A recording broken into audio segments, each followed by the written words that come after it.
Brian Prince, the Heritage Manager here at KAVHA.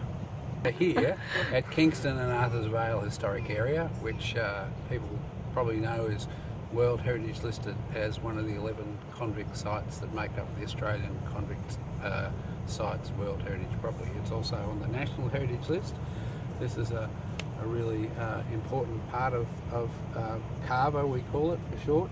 The cemetery down here, it's got graves in here that go back to the first settlement period from 1788 to 1814, and a lot of second settlement graves as well. And very importantly to the local community, the graves of the Pitcairn ancestors that came here, and it continues to be used to this day by the community for burials, and it's a really important part of KAVHA in terms of that connection for the local community. Well, we're here because Shane Quintal, who's the sexton of the cemetery here, discovered a bit of a hole which he thought might pose a risk to members of the public, because there seemed to be a bit of a void underneath it. I came down with Mike Johnson, the conservator from the Norfolk Island Regional Council, and Shane and Mike and I had a bit of a chat about what we needed to do, and it was pretty clear from some early investigation we did just by putting a phone down into the hole. We could see that there was a void underneath. We didn't know what it was at that stage. It could have been a tomb, we weren't sure, but what became apparent was that the covering stone over the chamber had broken and was partially collapsed, and so there was a void underneath just a fairly shallow bit of soil and grass that could have collapsed at any time. So for public safety, we decided that we had to remove the grass layer and have a look, and somehow make it safe. So that's really the primary reason that we're doing this. We normally wouldn't be excavating in a cemetery without good reason, but having had to do that, we've then exposed basically what you see here in front of you, which this chamber with steps leading down into it. We had to lift the stones off. They're pretty heavy. You can see the block that's still in place, but the other block, which is up above us on the scaffold, we had Franklin Randall, who used to work on the restoration team, and Mick Williams and Tony from the KAVHA Works crew came down and erected the scaffold for us so that we could safely lift that stone away. And then we've cleaned out the chamber, and then once we've recorded it carefully, we'll then put an arrangement in place to hold those broken stones back in place on top of the chamber, and then we will safely cover it back up again.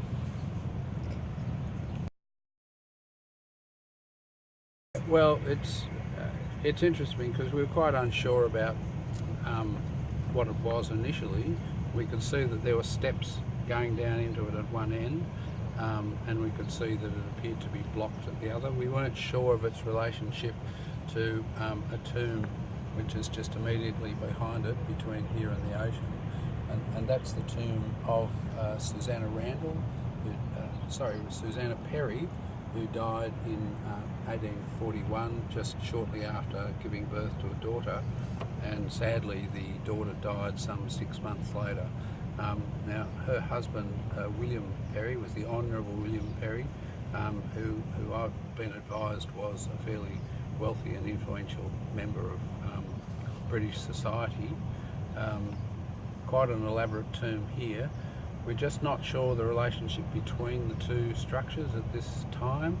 What we do know is that this entranceway does go in beneath this tomb, and it's covered up by a stone.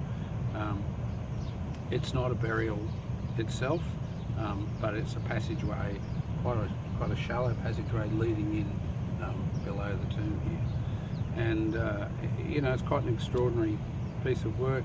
It's sandstone, calcarenite, local sandstone walls, and they're beautifully rendered plaster. The steps are rendered. There's some interesting patterns in the steps that we can't quite decipher at this point in time.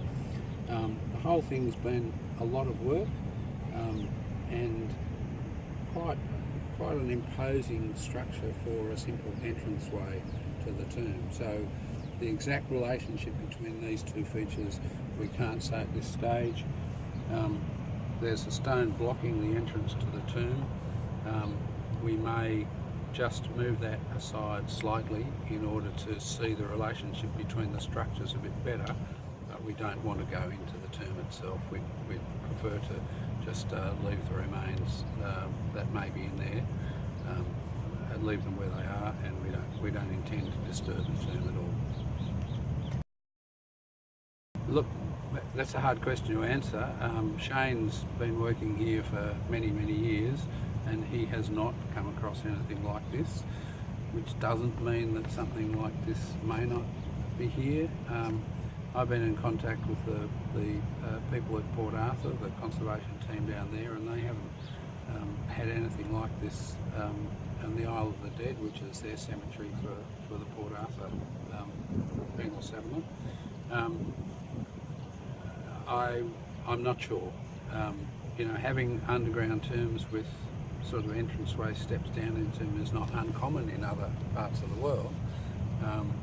But this does seem like a great deal of effort and expense, at the time in this location. And we can only surmise that it may be because of the importance of the family associated with this tomb. So, the Perrys were important and influential family. We don't know the sequence of events as to when this was built versus the tomb, whether it was a subsequent construction or whether it was part of the original tomb construction, and that the sort of memorial vault on top was installed later. Interestingly, they're slightly out of alignment. They're at a slightly offset angle, so they don't line up precisely. So it's a bit hard to tell, which is the only reason why we'd move that stone that's blocking the entrance, is to try and understand better the relationship between the walls of the tomb itself and the walls of this passageway going in. So in terms of what we do afterwards, there has been a lot of suggestion from people that they'd really like to see it left open, covered in glass or something that would allow people to see it. I think that's a very difficult thing to achieve, particularly in an environment where you've got moisture coming up from the soil, and it would be very expensive. Normally what we do, and what we're proposing to do at this point in time, is to record everything very carefully with photographs and drawings, and then to reinstate the stone covers with some stabilising structure underneath, and then we put geofabric material over the whole lot, which means that it's very easy to tell that it's been excavated down to here, and that will protect the stone and the plaster and everything else that's here. And then if we backfill on top of that, we'll leave an indication of the date that it was done, and if at any time in the future there's a decision made to re-excavate it, then that would be done very easily.